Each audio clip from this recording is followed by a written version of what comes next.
गया जी जो तीर्थ है, इस तीर्थ पर पितृ यज्ञ होता है। भगवान नारायण ने यहाँ पर अश्वमेध यज्ञ किया था विश्व कल्याण के लिए। उस समय एक बार में बोल दिया कि जो एक बार यहाँ पर पितृ यज्ञ करेगा उसको 10,000 अश्वमेध यज्ञ करने का फल एक बार में मिलेगा। का महत्व है श्री दर्शन भगवान का जी, जो शंख चक्र गदा पद्म लेके गयासुर को दबाए सर जी। ये श्राद्ध का साक्षी है जी, मुझे पिंडदान दो जी। तो हाथ निकलता है, सीता मैया हाथ में बालू का पिंडदान दे देती है। जी, उनकी जगह पे सीता माता बैठ करके रेती का शिवलिंग बना करके गौरी पूजन कर रही थी। जी। विष्णु लोक उत्तम लोक है ना, तो वही विष्णु भगवान को ध्यान करना है कि भगवान सर्वप्रथम हम आपको ध्यान कर रहे हैं, तो मन में हाथ जोड़कर प्रणाम कर लेना है। एक है प्रयागराज में, जी, इलाहाबाद में, जी, एक श्रीलंका में है, जी, एक जगन्नाथपुरी में है। जगन्नाथ।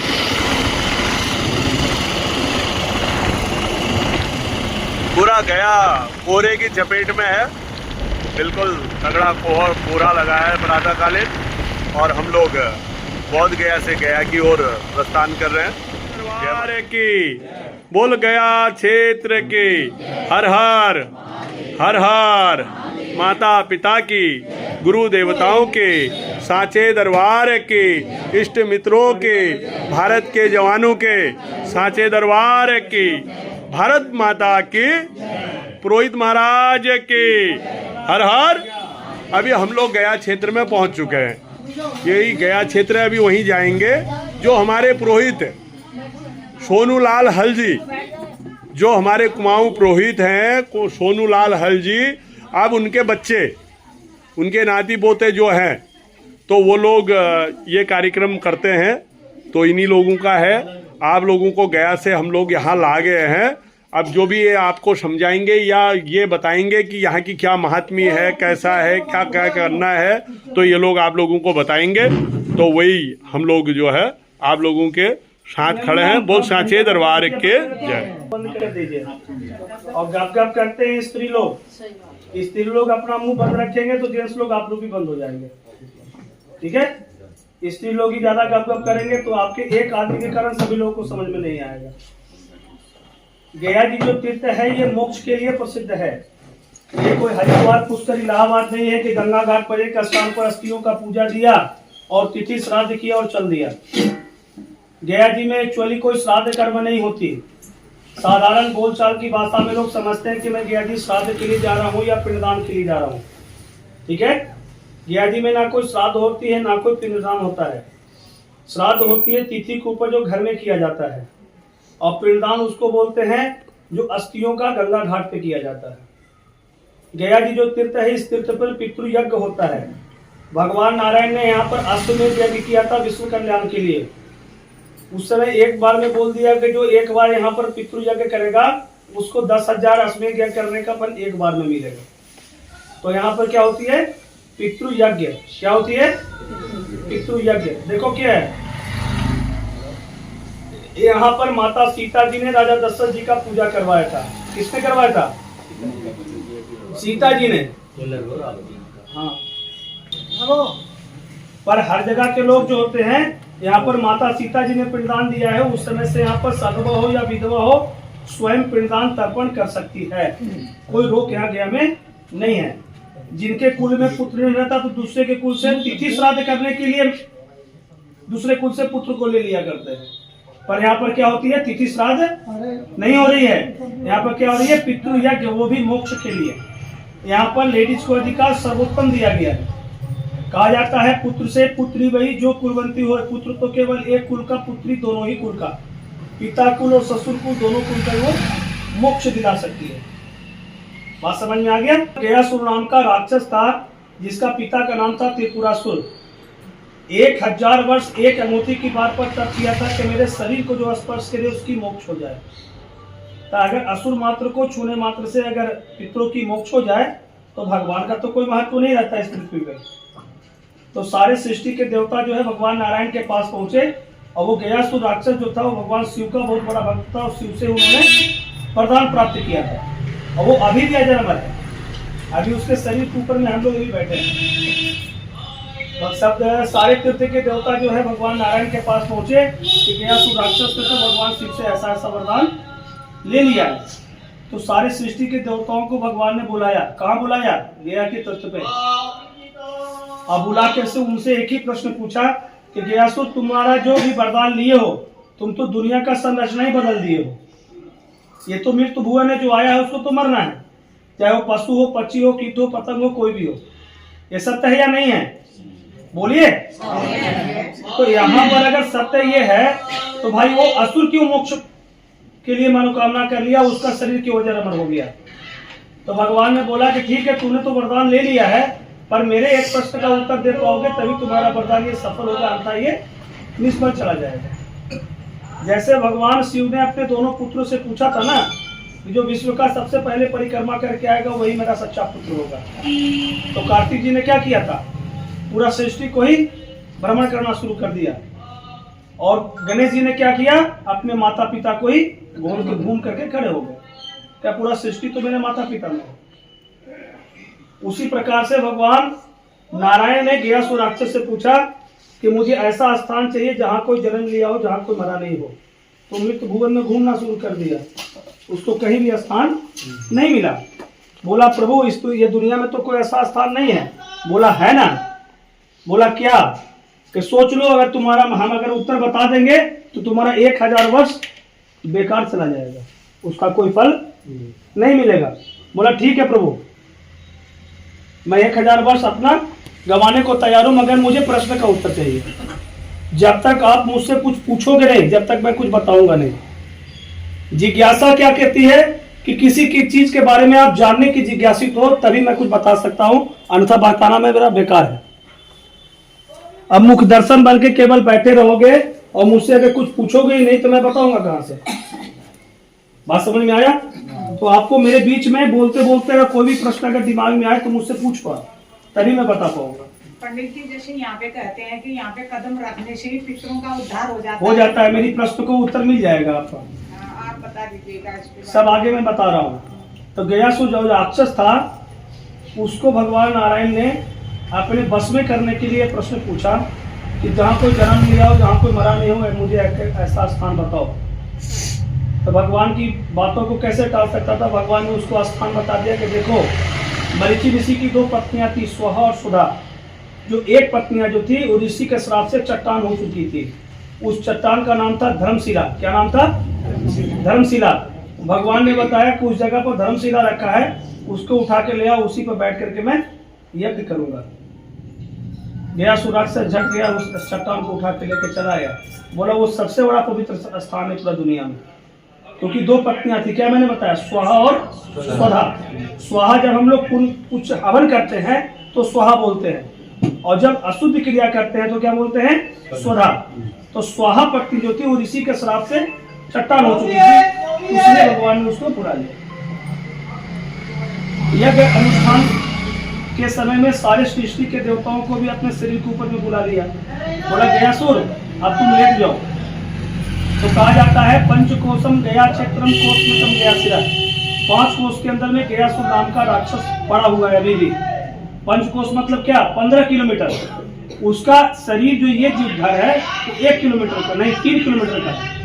पंचकोशम गया क्षेत्रम कोशमितम गयाशिरा। एक कोश में 3 किलोमीटर होता है। क्या होता है? 3 किलोमीटर। उसका 3 किलोमीटर का केवल ये है। उस पर भगवान ने अपना अनुष्ठान रख करके, धन्यवाद, और वहां पर अपना यज्ञ अनुष्ठान किया। यज्ञ अनुष्ठान करने के उपरांत में उन्होंने बोला कि मेरे शरीर को त्यागिए। तो गयासुर राक्षस बोला कि मेरे शरीर को त्यागिए। भगवान बोले कि आप तुम नहीं उठ सकते। बोला क्यों? कि सारे सृष्टि का भार और सारे देवताओं का भार अब तुम्हारे शरीर के ऊपर आ गया, तुम वर मांगो। तो पहला ये वर मांगा इस जगह पर जहाँ बैठे हैं ना, इस जगह का नाम था आलमगीरपुर। यहाँ का राजा जरासंध था, यहाँ को मरने वालों की गति नहीं होती। तो गयासुर राक्षस के नाम से ही गया का नाम गया पड़ा है। दूसरा बोला प्रभु मैं जीवित कैसे रहूंगा? बोला पितरों के नाम से जो 7 तर्पण पिंडदान होगा उसे तुम खा करके जीवित रहना। बोला इतना बड़ा असुर का शरीर मुझे क्या चाहिए? मांस मदिरा। एक पिंड से मुझे क्या होना है? मेरा शरीर, मतलब मेरा पेट भी नहीं भर पाएगा। बोला बगल में श्मशान घाट रहेगा, वहाँ नित्य दाह संस्कार होगा, वो तुम्हारा भोजन रहेगा। आप अगर मंदिर अभी जाओगे तो देखना वहाँ पर बगल में श्मशान घाट है। दूसरा उनको पिंड का एक मनोकामना था और तीसरा क्या था कि बगल में श्मशान घाट होना चाहिए, वही मेरा भोजन रहेगा। और चौथा जो था भगवान, वो तो विद्वान थे, उनको तो जानकारी था कि भगवान का कौन सा ऐसा अंग है जो सबसे ज्यादा पवित्र है गयासुर को, तो भगवान ने उनका दाहिना पैर ही अपने सिर के ऊपर में रखवा दिया। वही यहाँ पिंड शिला है जहाँ पर आप पूजा करने को करेंगे। यहाँ ना कोई मूर्ति की पूजा है और ना कोई गंगा नदी की पूजा है, यहाँ स्वयं भगवान का पादुका चिन्ह की पूजा है। जी सर, एक चीज और पूछना था, क्या हम यहाँ से विष्णु चरण ले जा सकते हैं अपने घर को? 110% ले जा सकते हैं, उनकी पूजा पाठ आप कर सकते हैं। ठीक है, तो जो यहाँ पर एक पिंड और एक मुंड की प्रधानता, ना यहाँ कोई तिथि देखा जाती है, ना कोई बार, ना कोई महीना, ना कोई ये साल। आप जब चाहो जब इस कर्म को कर सकते हो। ऐसा नहीं कि तिथि आएगी तो मैं करूंगा, वो आएंगे तब करूंगा, यहाँ ऐसा नियम नहीं रखा गया। महिला के यहाँ पर माता सीता जी ने राजा दशरथ जी का जब पूजा करवाया था तो 5 को साक्षी रख के करवाया था, गौ को, नदी को, तुलसी को, ब्राह्मण को और वट वृक्ष को। तो 4 ने अपना लोभ और झूठा बोल दिया कि सीता माता ने पिंडदान नहीं दिया। नदी को श्राप मिल गया, जा तू कलिकाल में गुप्त हो जाओगी। ब्राह्मण को मिल गया, सदा हाथ फैला के तुम्हारा जीवन बीतेगा। तुलसी के पौधे को मिल गया, जा तू गंदी जगह ही पैदा लेगी। और गैया को मिल गया तो तुम्हारा अपवित्र हो जाएगा मुखी। गाय की गौदान करते कहाँ से करते हैं? कुछ से, जबकि उसका मुख अपवित्र है। और एक सत्य बोला था वट वृक्ष, वहां पर बोला गया है कि पापी से पापी अघोर पापी भी अपना पितरों का पिंडदान, गौदान, जलदान, वस्त्रदान करता है तो हाथ मिलता है। बात समझ में आई है? यहाँ पर किसी भी पुत्र हो या पुत्री हो, यहाँ दोनों को सम्मान अधिकार मिला है। यहाँ पुत्र और पुत्री का ये नहीं है कि पुत्र हो तो आप नहीं कर सकते, पुत्र हो तो पुत्री हो तो नहीं कर सकते, ऐसा कुछ भी नहीं। कहा जाता है मासी मासी कितम कष्टम वेदना पृथ्वी सुचा। जब माता के गर्भ में कोई बच्चा होता है तो 9 प्रकार की पीड़ा होती है, तब कोई बच्चा इस पृथ्वी को जन्म लेता है। ऐसा थोड़ी है कि एक पीड़ा से जन्म ले लेता है, ऐसा तो नहीं होता। तो गया जी जो तीर्थ है ये सुप्रीम कोर्ट माना गया है पितरों के लिए। यहाँ पर दोनों को सम्मान अधिकार मिला है, चाहे वो पुत्र हो चाहे वो पुत्री हो। पुत्री को सबसे ज्यादा अधिकार मिला है, पुत्र से भी ज्यादा, क्योंकि कहा जाता है पुत्र से पुत्री वही जो कुलवंती है। पुत्र तो केवल एक कुल का मोक्ष दिला सकता है और पुत्री दोनों ही कुल का, पिता कुल का भी और ससुर कुल का भी। ठीक है, अब आप पूछिए क्या प्रश्न पूछना चाह रहे हैं? हो गया, उत्तर खत्म हो गया। अब गया जी जो तीर्थ है, ये तीर्थ पे संपूर्ण 45 स्थान में पिंडदान होती है। क्या होती है? 45 स्थान। ऐसा नहीं कि एक स्थान पर बैठे दिए चल दिए, ऐसा यहाँ नहीं होता। यहाँ पर 45 स्थान की पूजा करने हेतु कम से कम 3 दिन का समय निकाल के लोग आते हैं तो ये क्रिया को कर पाते हैं संपूर्ण स्थान का। तो आप लोग तो आए हैं टूरिस्ट में, आपके पास आज के आज ही समय है, मगर पंचकोश का भ्रमण करना है। 15 किलोमीटर का भ्रमण सारा दिन में कर लेना है। उसमें से जो मुख्य वेदियां हैं वो मुख्य वेदियों पर आपका श्राद्ध पिंडदान होगा। बात समझ में आ रही है? मैं केवल श्राद्ध वाले को पहले बतला रहा हूँ। ऐसे तो यहाँ पर लोग गया जी आते हैं तो 1 लाख, 1.5 लाख, 2 लाख रुपए भी खर्च करते हैं तो भी कमी है, क्योंकि पितर की निमित्त पे जो दे दिया जाए वो बहुत कम है, उसका कोई आकलन नहीं है। गया जी में बैठे गया जी में लोग आते हैं तो लाखों रुपए भी खर्च करे वो भी कम है। तो आप आए हो टूरिस्ट में हरीश जी के साथ, तो हमारा आपके ऊपर ऐसा कोई डिमांड नहीं है, ना मेरा कोई आपके ऊपर प्रेशर है कि आप मुझे ये दो वो दो, ये आपके ऊपर डिपेंड है। संपूर्ण स्थान का पूजा का सामान, मंदिर का टिकट, मासूल, वस्त्रदान, पात्रदान, गौदान, हमारी दान दक्षिणा, इसको लोग 11,000 में भी करते हैं, 70,000 में भी करते हैं, 21,000 में भी करते हैं, 31,000 में भी करते हैं। आपके ऊपर डिपेंड है कि आप कितने पैसे के अंदर करना चाहते हो। ऐसा किसी का कोई दबाव नहीं कि आपको इतना देना पड़ेगा। विष्णु कुमार हल जी के जो हमारे यहाँ के गया जी के पुरोहित हैं, उनके बच्चे के नाती, तो ये आपको यहाँ के बारे में ये बताएंगे कि गया में तो कभी भी आ सकते हैं। आपका क्या नाम है महाराज? शुभ, आपने तो सभी समझा। उमेश लाल जी, हल्दर अल्मोड़े वाले। आपका नंबर क्या है? 95723314। जय माता की।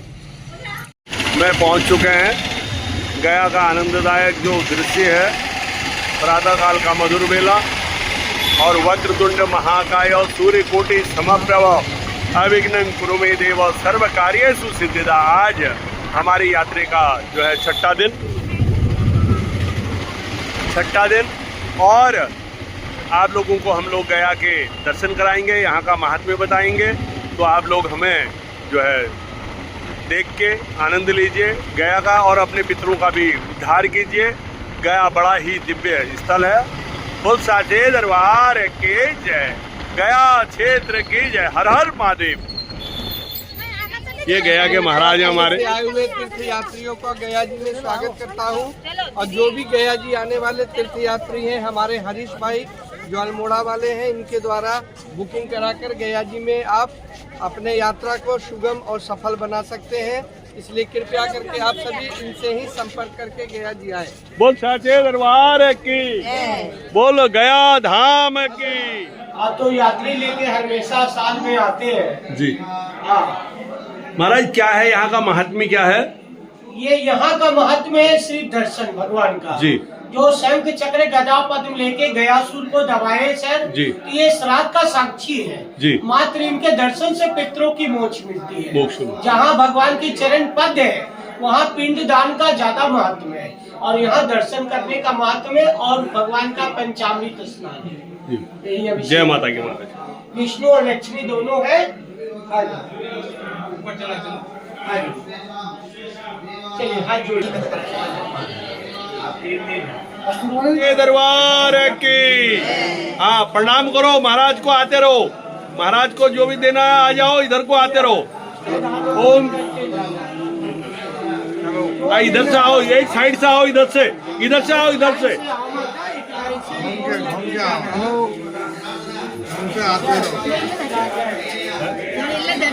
ऐसे पकड़ा को खेती कर है। वो बन सके दर्शन भगवान के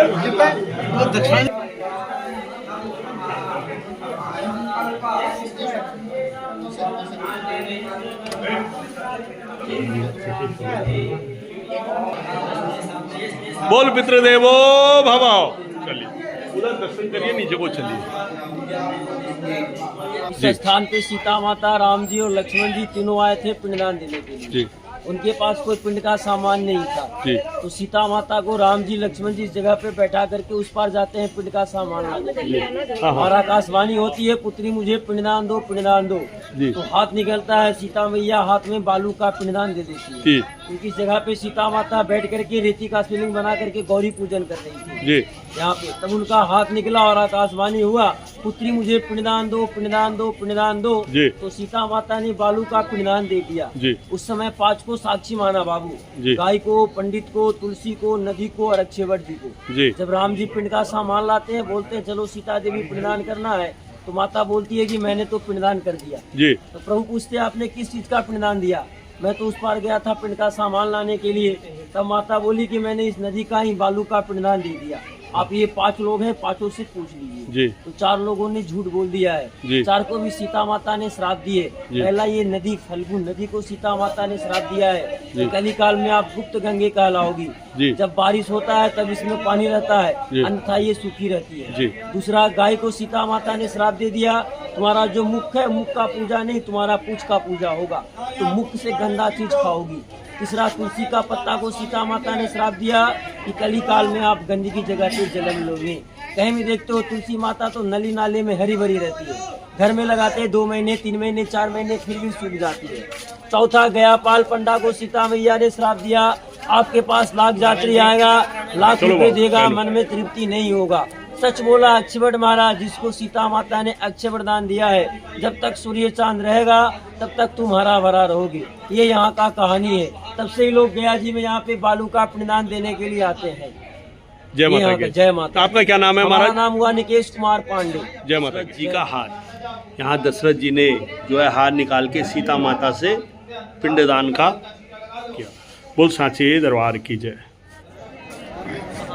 ममा माहिंद्री बृहस्पैव फल्गुनी गंगा तीर्थानि समस्त पितृः विसर्जनम विसर्जनम ममः ममः गंगा गंगा साक्षिः साक्षिः पितृः पितरः विसर्जनम विसर्जनम फल्गुनी फल्गुनी गंगा गंगा स्थाने स्थाने पितृ विसर्जनम विसर्जनम ममः ममः संपूर्णाय संपूर्ण सदस्य सदस्तः पितृ विसर्जन हृदय में लगा करके छोड़ दीजिए। वो हिलाओ को हृदय, हाँ हृदय में लगाना इसलिए कि बच्चे आपको पूरा याद क्या रखते हैं कि आप इसी माया होती है अपने के साथ इनको मुक्त करें।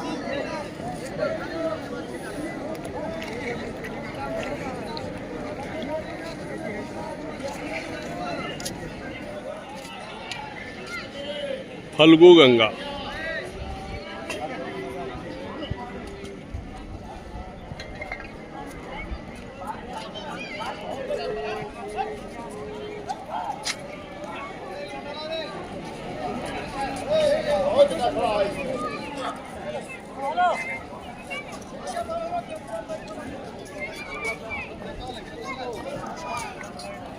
क्षेत्र में पहुंच चुके हैं। गया में हम लोग आज बड़ा ही दिव्य श्राद्ध तर्पण पूजा करेंगे और पितरों के मोक्ष के लिए कहा गया है कि गया बड़ा ही आनंददायक और पितरों के मोक्ष की भूमि है।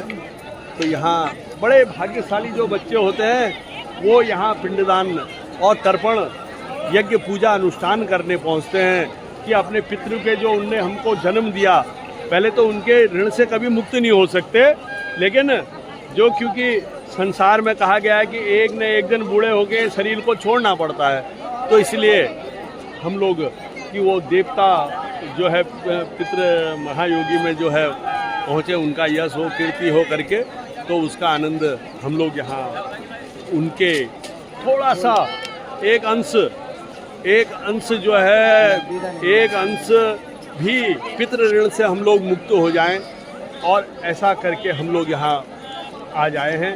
और देखिए हमारे मोदी जी हैं जो उन्होंने ये जो फल्गु गंगा जी श्रापित जो कि पानी सूख गया था, उन्हें छिपरा से पानी मंगा के यहाँ फिर से पानी भर दिया है और ये कुछ गया वाले ये वाले क्षेत्र में भरा है, नीचे ऊपर भी फल्गु गंगा सूखी है। तो ऐसा सौभाग्य है। आप लोग कहाँ से आए महाराज? हम आए हैं अल्मोड़ा डिस्ट्रिक्ट ग्वाली पोखर। अच्छा, तो आप यहाँ कितने बार आगे हैं? यह हमारी दूसरी यात्रा है यहाँ की। वैसे तो हम यहाँ 3-4 बार आ गए। 3-4 बार, एक बार गया। दक्षिण भारत की यात्रा गंगा सागर दोबारा है। गंगा सागर कल्याण। ये बार बार बद्रीनाथ भी जाते रहते हैं, यहाँ भी आते रहते हैं। बड़ी भगवान की कृपा है, जब मौका लगता है तो ये आते रहते हैं। और इनने यहाँ श्राद्ध तर्पण वगैरह पूजन पहले कर लिया है, तो ये बड़ा सौभाग्य है, आनंद है हम लोगों का और सभी का। जय माता। जय माता। हम लोग आज यहाँ गया क्षेत्र पहुँचे हैं, आपको कैसा लग रहा है? बहुत बढ़िया आनंद आ रहा है। और आपका जो यहाँ आए हैं, तो आप अभी कहाँ से आए हैं? हम हल्दौर से आए हैं। आपका नाम क्या है? मैं कैलाश चंद दुमका कहते हैं। अच्छा, तो ये बताइए कि ये जो पितरों की भूमि है, यहाँ आके आपको क्या अनुभव हुआ? बड़ा संतुष्टि मिल रही है, बड़ा संतोष मिल रहा है। संतोष मिल रहा है हाँ। और आनंददायक नगरी है ये। हाँ। और भगवान करे आप ये अभी कौन सी यात्रा में है? ये आज यहाँ की पहली यात्रा है। पूरे भारत भ्रमण है? हाँ, पूरा दक्षिण भारत का पूरा भ्रमण है। अच्छा, हम आप किसके साथ में यहाँ आए हैं और कौन कौन आए हैं? हम आए, हमारी श्रीमती जी आई हैं जी, और एक परिवार हल्दौर से और आए हमारे मिश्रा जी का। तो ये बड़ा सौभाग्य है हम लोगों का भी कि सब एक साथ आए हैं हम लोग। तो आप लोग देखिए, यहाँ के दर्शन करिए।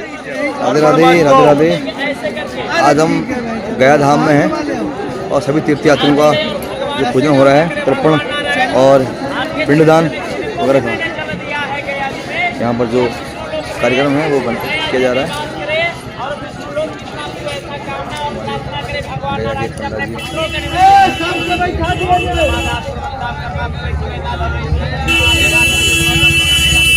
पूरे विधि विधान से पूजा का आयोजन किया जा रहा है और सभी लोग अपने पितरों को याद करते हुए और उनका आवाहन कर रहे हैं ताकि वो यहाँ आएँ और उनके कुल को और उनको उनकी सुख समृद्धि के लिए उन्हें आशीर्वाद दें और उनके कुल का उद्धार हो, उनके कुल में अच्छी संतान फूल चढ़ा दे उस पर, नाम करे और उसको उठा लीजिए। उनके कुल का उद्धार हो। उठा देंगे और जो घर से दान के लिए कोई ये जो बुलाए है हैं तो तर्पण कार्य आप ले लो दे रहे हैं। केला जो लिए हैं दान के लिए चाहा दे नहीं तो कोई बात नहीं।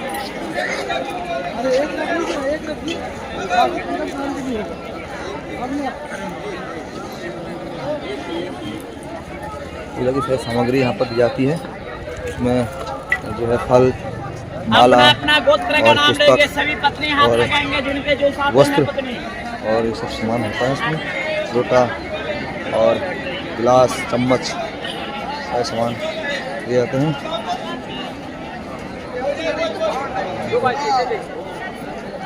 दान पुण्य कार्य किया जाता है। साथ सभी जो आपके कुल में जिनके नाम का आपने तर्पण किए हैं ना, उनको सभी को नाम लाइए। जो भी आपके घर में गुजरे सबको जहाँ तक जानते हो सभी का नाम लेना है। इष्ट मित्र, दोस्त, यार, गुरु, भाई, बंधु, नाते रिश्तेदार, जो भी सबका नाम लाइए। अक्षय वट कहते हैं बड़ा ही दिव्य पवित्र वृक्ष है और कहते हैं कि यहाँ आके हर मनोकामनाएं पूर्ण होती है। कहते हैं कि अक्षय वट जो है ये बड़ा पवित्र वृक्ष है और कई युगों से, सदियों से चलते आ रहा है। और क्या यहाँ की मान्यता है? माता यही है कि सीता माई ने इनको पिंडाल देकर हमारे यहाँ साक्षी किया था, इस अक्षयवट को जी, गौ को भी साक्षी किया था, साथ में ब्राह्मण लोग को भी किया था, तुलसी मैया को भी किया था, फल्गु नदी को भी किया था, इस अक्षयवट को भी किया था जी। ये आदि काल का है जी। इसका नाशवान कहीं नहीं होता जी। इसके नीचे जो भी कामना, जो भी निदान करते पितरों की मुक्ति होती है गया धाम में जी।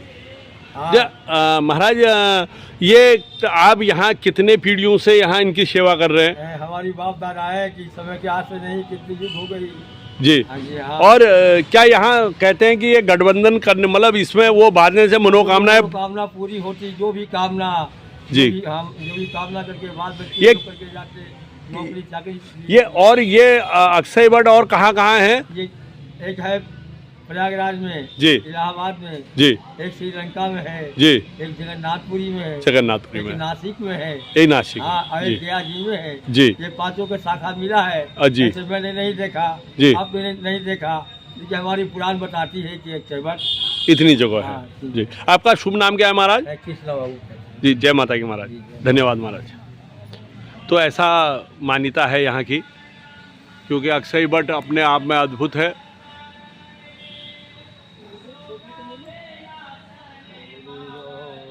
इसकी जड़ें एक दूसरे से मिली होती हैं। जितने ये जहाँ जहाँ पेड़ हैं तो इसके एक से दूसरे तने मिले रहते हैं उतने जगह, तब इसको अक्षय वट कहते हैं। जिसका कभी क्षय ना हो वो अक्षय वट, जिसका कभी आनंद हो वो अक्षय वट। जय माता की मैया।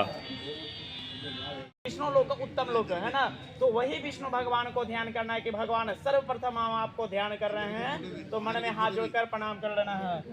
हाथ में चक्रा रहे जेना के यारो, शेषा का सैया विराज रहे हैं, भक्त का मन सदा रखते निज भक्त का भाव निहार रहे हैं। ध्यान करे जो सदा इनका, हो सके वंश का को सवार रहे हैं। हे शालिग्राम हे विष्णु चतुर्भुज, आपको भक्त पुकार रहे हैं। हे शालिग्राम हे विष्णु चतुर्भुज, आपको भक्त पुकार रहे हैं। शांताकारं भुजगशयनं पद्मनाभं सुरेश्वरं, विश्वाधारं गगनसदृशं मेघवर्णं शुभांगनं, लक्ष्मीकान्तं कमलनयनं योगविद्यानगमयं, वन्दे विष्णु भवभयहरणं सर्वलोकैकनाथं। ओम श्री विष्णवे नमः, श्री विष्णवे नमः, श्री विष्णवे नमः। हाथ में काला तिल और पुष्प लेकर हाथ जोड़कर अपने पितरों को ध्यान कर लें। जो भी आपके घर में पितृ देवता है उनको प्रणाम करेंगे। अक्षय वट, आज की गया यात्रा हमारी अक्षय वट में पूर्ण होती है। और अक्षय वट गया का जो है, जो श्राद्ध पिंड दान होते हैं, ये अक्षय वट के छत्र छाया में करने से सभी पितृ लोग जो है स्वर्ग लोक को प्रस्थान करते हैं और नारायण के चरणों में विराजमान हो जाते हैं। आज से वो देवी तुल्य हो जाते हैं और ऐसा आनंद आप भी लीजिए और इस अक्षय वट को देख के अपनी मनोकामनाएं पूर्ण करने के लिए प्रार्थना कर सकते हैं। जय माता की। हमारे चैनल आपको बार बार दक्षिण भारत की यात्रा और अन्य यात्रा दिखा रहा है और इस यात्रा में हमारी ईजा आई है। ईजा, क्या नाम है तुम्हारा? मीना जोशी। मीना जोशी, कहाँ से आए हो? हल्द्वानी से। हल्द्वानी। कैसा लग रहा है यात्रा में? बहुत बढ़िया लग रहा है। और अभी तुमने पूरे भारत घूमना है तो आनंद आ रहा नहीं आ रहा है? बहुत बढ़िया। ये अक्षय वट कैसा लगा? बहुत अच्छा लग रहा है। और हम तुम्हें अपने बच्चे जैसे लग रहे नहीं लग रहे हैं? जब अपने बच्चे लग रहे हो तभी तो मैं आ रही हूँ। हाँ, आनंद है। जय माता की कह दो। जय माता की। जय माता की। मैं तुम्हारा श्यामा देवी। कैसा लग रहा है तुम्हें यात्रा में? मतलब हमारे साथ कोई दिक्कत तो नहीं हो रही है? और कैसे लग रहे हैं हम? अपने बच्चे जैसे लग रहे नहीं? अपने बच्चे जैसे, अपने लड़के जैसे। हाँ, तो कैसा लग रहा है ये अक्षय वट? बहुत बढ़िया। यहाँ हाथ लगा के जो मनोकामना कहोगे वो मनोकामनाएं पूर्ण होती हैं। वो मन में प्रार्थना कर जाओ वो पूर्ण होती हैं। जय माता की। जय माता की। जय।